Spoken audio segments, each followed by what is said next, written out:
Bonjour et bienvenue sur Nuage Magique. Dans les précédentes vidéos, on a parlé du pire de l'électrique, à savoir la panne de batterie à peine sortie de la garantie. Alors ça c'est fait, ça c'est dit, on continue d'en parler sur les réseaux, mais gardez juste en tête que si vous prévoyez de continuer à utiliser une Tesla fortement kilométrée ou hors garantie, gardez juste en tête un budget pour le remplacement batterie s'il vous arrive un pépin. Mais on ne va pas s'arrêter là. On a parlé du pire et maintenant on va parler du meilleur. Et aujourd'hui, on va parler de la capacité de la Model 3 à avaler des kilomètres. A tout de suite!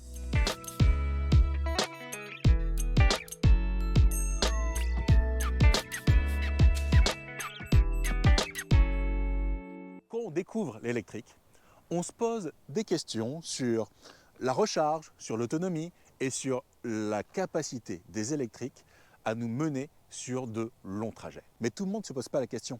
J'ai rencontré pas mal de personnes qui m'expliquaient que, ben oui, parce qu'ils font régulièrement des trajets de 300 à 500 km, évidemment, dans leur cas, l'électrique, ce n'est pas possible. Et j'ai même rencontré des salariés de boîtes françaises fabriquant des chargeurs ultra rapides me tenir le même type de discours. Eh bien, pour ceux qui se posent la question, ces trajets en électrique, c'est possible et en Model 3, c'est une formalité. À mon actif, avec cette vieille Model 3 de 2019, j'ai plus de 50 trajets de plus de 600 km réalisés en une seule journée. À l'écran, je vous partage un petit récap pris avec TeslaMate. Vous trouverez dans la description un lien vers un tuto TeslaMate. Je trouve que c'est un super outil à installer si vous êtes geek et si vous avez une Tesla. Et pour aller plus loin, on voit que j'ai même plus de 28 trajets de plus de 800 km réalisés en une journée. Et pour aller à l'extrême, je peux même vous dire que j'ai plus de 13 trajets de plus de 1000 km réalisés en une seule journée. Donc oui, on peut aller loin en électrique et particulièrement en Model 3. Ce n'est pas un souci. D'une, parce qu'on a un réseau de supercharge qui est de plus en plus étendu.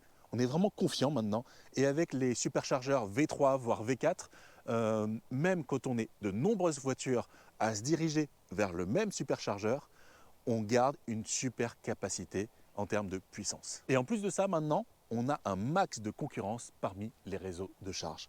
Par ailleurs, les longs trajets, c'est vraiment pas une prise de tête. C'est simple, même pour quelqu'un qui serait peut-être un peu technophobe, tout se passe ultra naturellement.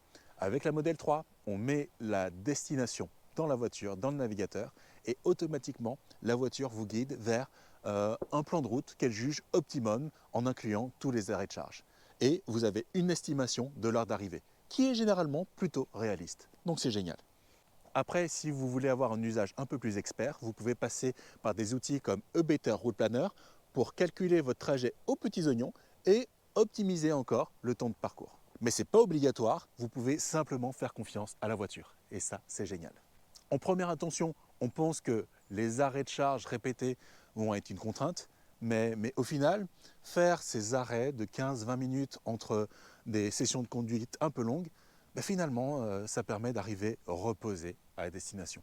Donc même ça, pour moi, sur mes 200 000 km, c'était vraiment pas un point négatif. Après, je sais que l'autopilote fait des pas, mais dans mon cas, sans l'autopilote amélioré, je pense que j'aurais pas eu autant de plaisir à ne pas conduire cette Model 3.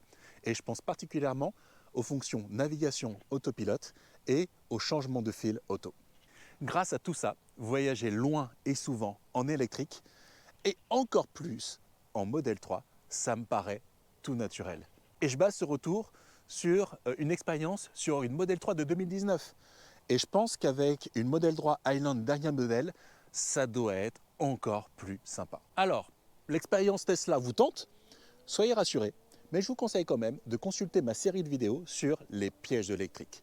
Et si après ça, vous êtes prêt à commander, vous pouvez utiliser mon lien de parrainage que vous allez trouver en description de la vidéo. Et je vous dis à la prochaine.